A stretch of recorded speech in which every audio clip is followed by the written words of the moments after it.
Vamos abrir nossas Bíblias mais uma vez a Salmo 62.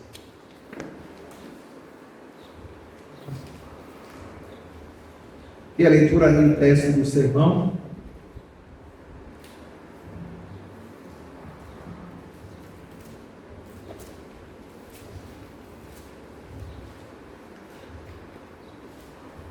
Salmo 62. Salmo escrito ao mestre de canto, segundo a melodia de Jedutum, o salmo de Davi. E a palavra de Deus diz: somente em Deus, minha alma espera silenciosa, dele vem a minha salvação. Sou ele a minha rocha e a minha salvação, e o meu alto refúgio. Não serei muito abalado. Até quando acometereis vós ao homem, todos vós para o derribares, como se fosse uma parede pendida ao muro prestes a cair? Só pensam em derribá-lo da sua dignidade. Na mentira se comprazem, e boca bendizem, porém do interior maldizem. Somente em Deus minha alma espera silenciosa, porque dele vem a minha esperança. Sou ele a minha rocha e a minha salvação, e o meu alto refúgio. Não serei jamais abalado.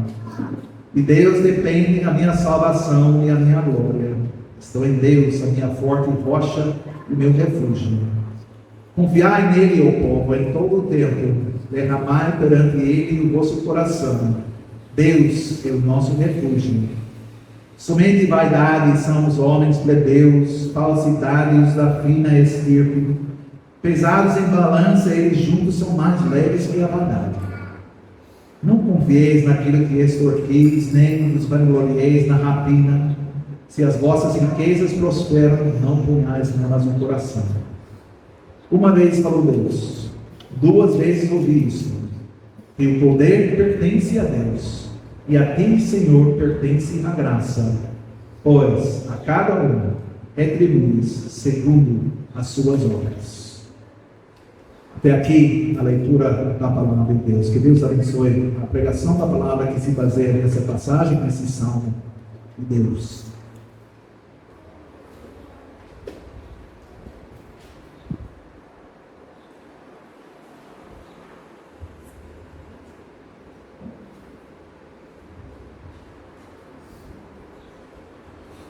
Amada congregação do nosso Senhor Jesus Cristo, como o povo batizado de Deus, vocês foram separados, distinguidos deste mundo.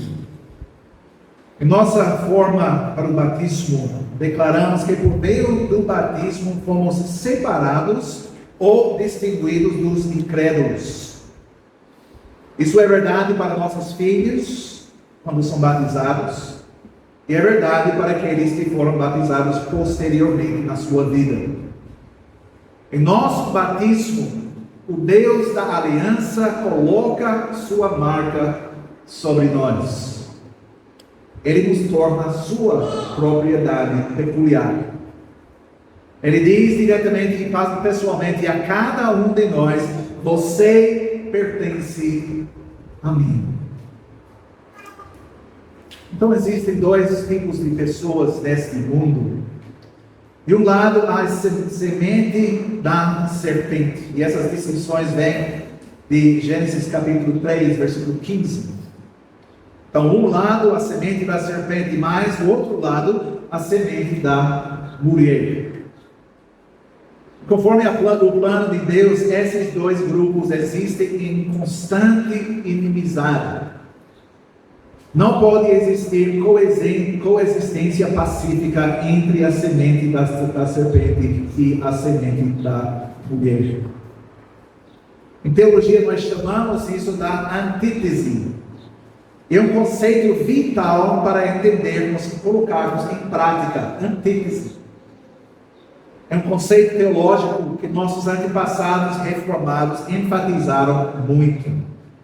E nós fazemos bem em continuar com essa ênfase, manter essa distinção forte e firmemente. Então há uma grande linha divisória que Deus estabeleceu entre esses dois grupos. É impossível pertencer aos dois grupos ao mesmo tempo. É impossível fazer as pazes com um ou outro lado. Fazer as pazes com a semente da serpente significa unir-se a ela. Viver com a semente da mulher é viver em constante estado de guerra. A semente da mulher, o cumprimento da promessa de Gênesis 3, versículo 15, nós sabemos, é o Senhor Jesus Cristo. Ele esmagou a cabeça da serpente. Mas como pessoas unidas a Cristo, nós somos consideradas a semente da mulher, colocadas nessa posição de inimizade com a semente da serpente. Aqueles que não conhecem a Cristo, aqueles que não creem em Cristo, aqueles que não estão unidos a Cristo pela fé, em sua morte e sua ressurreição. Nosso relacionamento com aqueles que odeiam Cristo, rebeldes contra o seu reino, nunca pode ser amizade, nunca. Quando escolhemos seguir Cristo de todo o coração. E ao considerarmos diversos salmos nessa série de sermões que vocês ouviram no sermão dessa série, essa ideia de antítese é constantemente presente.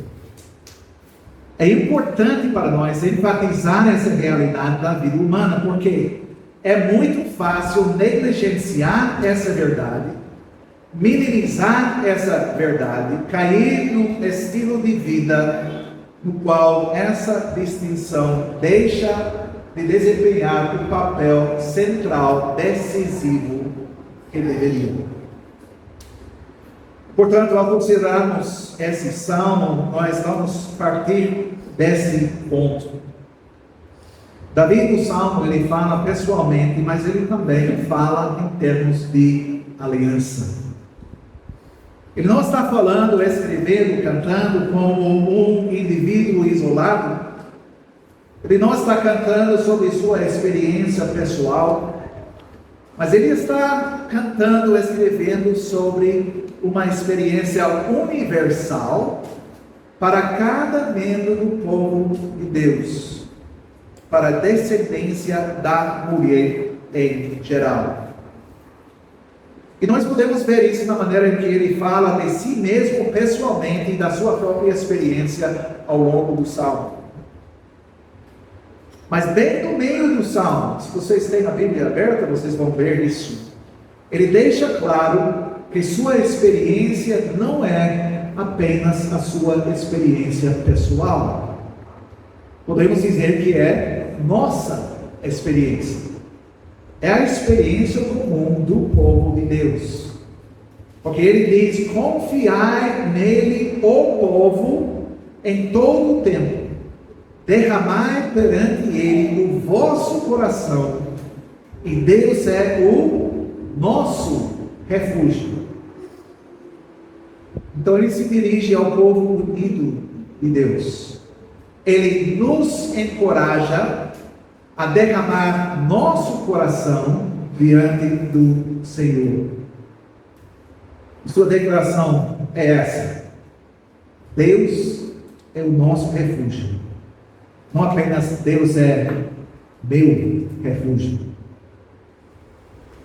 E tudo isso, irmãos, é muito importante, porque nesse salmo nos deparamos com um salmista, Davi, que enfrenta sérios desafios na sua vida, lutas e sofrimentos, especificamente ligados não à doença, não à dor física, não quaisquer problemas físicos ou práticos que são uma realidade para todos nós nesse mundo caído. Não. A luta de Davi é contra a semente da serpente. Aqueles que vivem do outro lado dessa linha divisória ordenada por Deus. A luta de Davi é contra os seus inimigos, que são uma constante na sua vida. E quem são esses inimigos? Eles não são apenas seus amigos pessoais, pessoas com quem ele não se dá bem por quaisquer razões pessoais, não. Os inimigos de Davi são os inimigos do povo de Deus.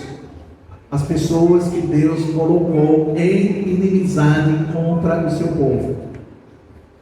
Esses inimigos, como eu disse, são uma constante.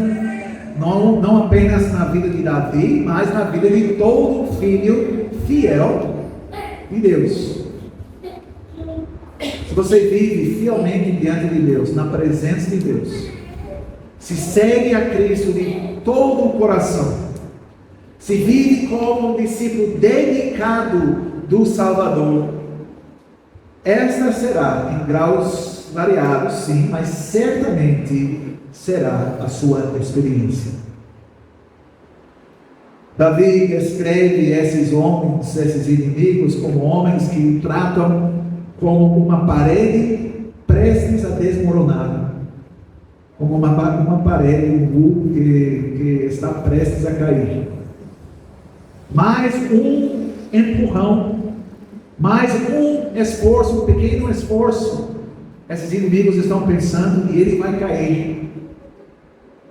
Eles querem destruir a sua dignidade e fazem isso especificamente com suas palavras. Não são diretos, nem são honestos, não têm a coragem de confrontá-lo diretamente, falando dos bastidores, mas agem lá, em secreto nos bastidores, com suas línguas. E dá para ver isso múltiplas vezes nos Salmos. Quando esses inimigos estão na presença de Davi, o rei, são todos gentis, amigáveis, amáveis. Mas quando ele está fora do alcance da sua voz, a voz deles, eles começam a fazer seu trabalho, a sua obra destrutiva. Começam a destruir, começam fazendo o que realmente querem fazer, e mantêm isso escondido quando o próprio Davi está por perto. Com a boca abençoam, mas por dentro estão ocupados amaldiçoando. Tudo isso, irmãos, é claramente um desafio, uma luta para Davi. Ele se sente como uma muralha prestes a desmoronar, a cair. Sozinho ele sabe que ele não consegue e nunca conseguiria se manter em pé. Então o que ele faz? Ele busca o Senhor, porque ele sabe que o Senhor é a sua única opção, não há outra. Ele não tem outra escolha. Ele sabe que só há um lugar para onde ir. E é por isso que a palavra único aparece tantas vezes nesse salmo. A palavra único, a palavra somente, só. Versículos 1 e 5. Ele diz: somente em Deus. Versículo 2: só Ele. Mais uma vez em versículo 6: somente em Deus, somente Ele é a única rocha. Somente nele é a nossa salvação. Ele é seu alto refúgio, seu único refúgio. Então nós podemos usar essas palavras, rocha, salvação, refúgio, para descrever nada e ninguém além do Senhor. É somente Ele. Não existe uma outra rota de fuga. Não existe um outro protetor. A salvação não pode ser buscada nem encontrada em nenhum outro. Só Deus. Somente em Deus. É mensagem tão importante que é repetida duas vezes, em versículos 1 e 2, e de novo em versículos 5 e 6. Somente em Deus, ó minha alma, espera silenciosa. Dele vem a minha salvação. Dele vem a minha esperança. Sou Ele a minha rocha, a minha salvação e o meu alto refúgio. não serei muito abalado, não serei jamais abalado. A repetição aqui é muito importante, porque mostra que aqui nós estamos encontrando o cerne da mensagem que Davi tem. E ele está se dirigindo a si mesmo aqui. Ele está dando instruções a si mesmo. Está se lembrando de algo. Ele está colocando essas palavras também em nossas bocas, para que nós possamos fazer exatamente a mesma coisa. Antes de considerarmos o conteúdo do autoencorajamento de Davi, precisamos analisar o contexto em que ele ocorre.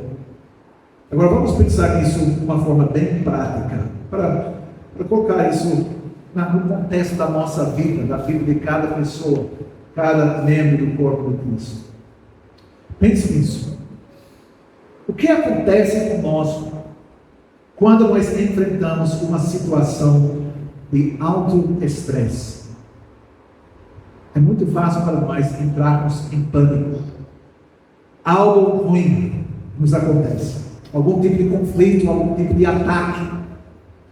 Pode ser algo imediato, pode ser algo repentino, ou algo que se acumula ao longo do tempo, com passagem de tempo. O que acontece muitas vezes é que nós entramos no que chamam de modo de luta ou fuga. Sentimos que estamos em perigo de algum tipo, de alguma forma, e paramos de pensar racionalmente. Nossas emoções tomam conta, acabamos tomando decisões com base nessas emoções, e essas decisões geralmente não são bem pensadas. De alguma forma, nós queremos resolver a situação, o problema, e queremos fazer isso rapidamente, tão rápido quanto possível, e acabamos cometendo erros. Nós acreditamos que o problema precisa ser resolvido imediatamente. Imaginamos que somos nós que devemos resolver isso. E somente nós. Nossa imaginação. Ou então esperamos que outros resolvam o problema por nós. E há todo tipo de situação em que isso pode acontecer. E os resultados, talvez vocês reconhecem isso, os resultados não são bons. Mas o que Davi fez aqui? Ele se encoraja a esperar em Deus em silêncio, porque a salvação vem dele. E essa confiança, mais uma vez, se baseia na revelação de Deus sobre si mesmo. Nós vemos isso em versículos 11 e 12 do Salmo. Uma vez falou Deus, duas vezes ouvi isto, que o poder pertence a Deus, e a ti, Senhor, pertence a graça, pois a cada um retribuis segundo as suas obras. Então nós vemos que Davi ele consegue lidar com os desafios, as provações dessa vida. Quando os ataques chegam, quando os inimigos entram em cena, seja quais forem esses ataques, ele consegue resistir. Ele faz isso com base na palavra de Deus. Ele diz algo que parece estranho para nós. Ele diz que Deus falou uma vez e que ele ouviu duas vezes. É uma expressão poética hebraica. Encontramos essa expressão, esse tipo de expressão múltiplas vezes no Antigo Testamento. Mas essa expressão enfatiza que o que Deus diz, o que ele disse, é claro, é verdadeiro e é absolutamente confiável. Deus revelou em termos inequívocos que a graça e o poder pertencem a Ele. A graça para estar disposto a salvar o poder para implementar essa salvação. Davi confia no Senhor, mesmo quando as coisas ficam difíceis. E por causa disso, essa confiança se torna parte de quem ele é. Ele absorveu a palavra de Deus. Ele não apenas ouviu as promessas de Deus, mas ele internalizou as promessas de Deus. E ele está vivendo de acordo com essas promessas. Essas promessas, essas declarações que Deus faz, esses exemplos de como Deus cumpriu suas promessas, são apropriadas por ele pessoalmente. Eu sou filho de Deus. Eu sou membro vivo do seu povo da aliança. Essa palavra é uma palavra para mim. E agora, não me deixarei guiar pelo medo. Não dependerei de sabedoria humana, seja a sabedoria assim chamada sabedoria minha ou de outro. Não dependerei de recursos humanos. Eu vou depender completamente do meu Pai Celestial. Meus irmãos e minhas irmãs, isso não é apenas um método psicológico para superar os momentos difíceis na sua vida, as dificuldades que cada um de nós enfrenta de tempos em tempos. Não é uma técnica psicológica, é uma declaração pessoal, é uma instrução que nós devemos dar a nós mesmos todos os dias da nossa vida. É uma expressão da vida de fé, da vida de dependência absoluta, completa do nosso Pai Celestial. Esta é uma expressão de confiança. A confiança que todos nós podemos ter, porque a palavra de Deus é para nós. Ele falou uma vez, nós ouvimos duas vezes. Podemos dizer, está escrita em pedra. Está escrita em nossos corpos, em nosso batismo. É fortalecida regularmente em nossa participação na Santa Ceia. É enfatizada todas as semanas na pregação da palavra. Podemos ter essa confiança. Devemos ter essa confiança. É a vida, é uma expressão da vida da fé. Mas como podemos ter essa confiança? Eu posso responder a isso dizendo negativamente, como ter certeza que você não terá essa confiança. Você não pode ter essa confiança se a palavra de Deus for um livro fechado para você. Não pode ter a confiança assim. Você não pode ter essa confiança se vier à igreja, mas não permitir que a pregação o toque. Você não pode ter essa confiança, verdadeira confiança, se ouvir a pregação da palavra de Deus semana após semana, mas nunca sair do culto com uma compreensão genuína do que ouviu. Você não pode ter essa confiança se ouvir a palavra e ela não tiver impacto sobre você, sobre o seu ouvido, sobre o seu coração.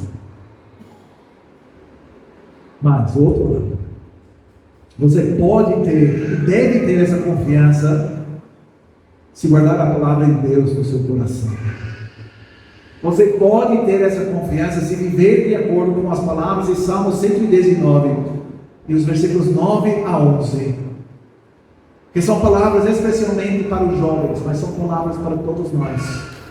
De que maneira poderá o jovem guardar puro o seu caminho? Observando segundo a tua palavra. E todo o coração te busquei. Não me deixes fugir aos teus mandamentos. Guarda no coração as tuas palavras, para não pecar contra ti. Então nós sabemos que esses versículos focam nos jovens. Como, de que maneira poderá o jovem guardar puro o seu caminho? Como um jovem pode manter sua conduta pura? Então os jovens têm que ouvir isso, especialmente, e aplicar isso. Não ignorem isso. Mas são palavras igualmente importantes para todos nós, para cada um de nós. Busque o Senhor. E como? Guardando em seus corações as suas palavras. Vocês não conseguirão fazer isso se suas mentes estiverem sendo moldadas pela cultura popular mais do que pela fonte imutável da cultura, a palavra do Senhor. Vocês não terão paz, o tipo de paz que Davi reflete nessas palavras repetidas em versículos 1 e 2, e 5 e 6. Se suas cabeças estiverem cheias de memes, videogames, séries, filmes, vocês imaginarem que não tem tempo para a palavra de Deus, vocês só conhecerão o poder e a graça do Senhor, que é a única fonte do verdadeiro poder, da verdadeira graça. Só vão conhecer esse poder ao internalizar a sua palavra. É aí que se encontra a verdadeira paz.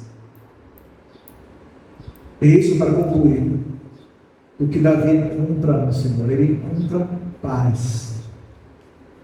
Como ele reage aos problemas da sua vida, aos desafios? Não em pânico, não tentando fazer todo tipo de coisa ao mesmo tempo, não correndo freneticamente tentando resolver o problema. Ele espera em silêncio pelo Senhor. Ele demonstra uma paciência que tem sua origem na fé. Então isso não é um tipo de paciência que é uma coisa natural, um aspecto da nossa personalidade natural, não. É paciência sobrenatural. Não é algo que não seja natural. Precisa vir de fora de nós. É a obra do Espírito Santo.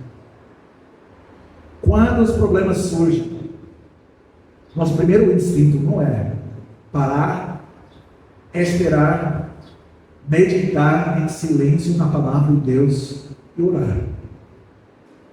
Na verdade, irmãos, essa geralmente é a última coisa que nós fazemos. Quando imaginamos que já esgotamos todas as outras opções, nós não temos outra opção disponível agora. Agora vamos orar. Mas a mensagem de Davi é clara.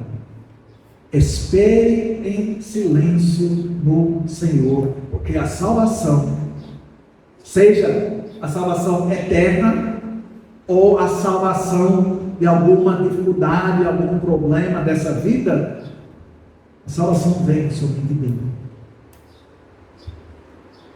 Pense no exemplo do Senhor Jesus.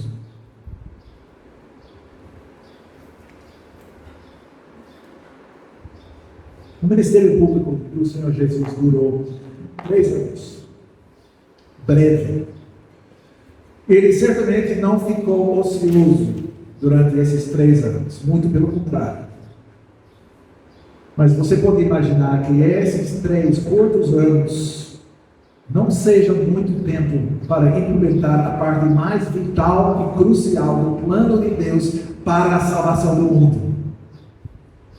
Você pode imaginar que o Senhor Jesus teria passado cada momento dirigindo, ensinando, pregando, interagindo com as pessoas, ciente da natureza desesperadora do que ele estava fazendo. Mas de fato, o que é a realidade? O que nós lemos repetidas vezes nos evangelhos? Um exemplo só, Lucas 5. Grandes multidões afluíam para ouvirem e serem curadas de suas enfermidades. Ele, porém, se retirava para lugares solitários e orava. É isso que significa esperar em silêncio. Não é esperar passivamente. Não é simplesmente sentar e esperar que Deus haja. É o ato ativo de esperar ativamente, sabendo que nossa atividade é importante, sabendo que levar nossas necessidades a Deus é importante, confiando que Ele vai agir. Ele vai agir e Ele vai responder no seu próprio tempo, segundo a sua própria vontade, que é boa. Esperar em silêncio no Senhor é um ato de fé.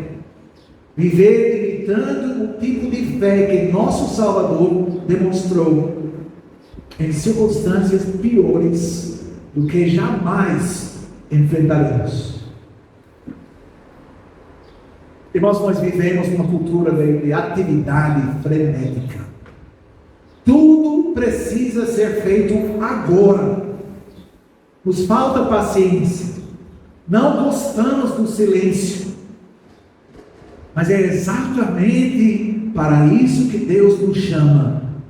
Para o exercício da paciência. Em silêncio diante do Senhor. Esta é a vida de uma criança que confia profundamente, absolutamente no seu Pai, em Cristo. Esse é o tipo de confiança que nós podemos ter. Confiança que é diferente do que qualquer coisa nesse mundo. Nos dará paz verdadeira e duradoura. Enquanto seguimos o caminho até a linha de chegada e a paz eterna que nos aguarda em Cristo. Meus irmãos, minhas irmãs, que essas palavras se tornem suas, à medida que as provações que afligem o povo de Deus os atingirem. Somente em Deus, a minha alma espera silenciosa, porque dele vem a minha esperança.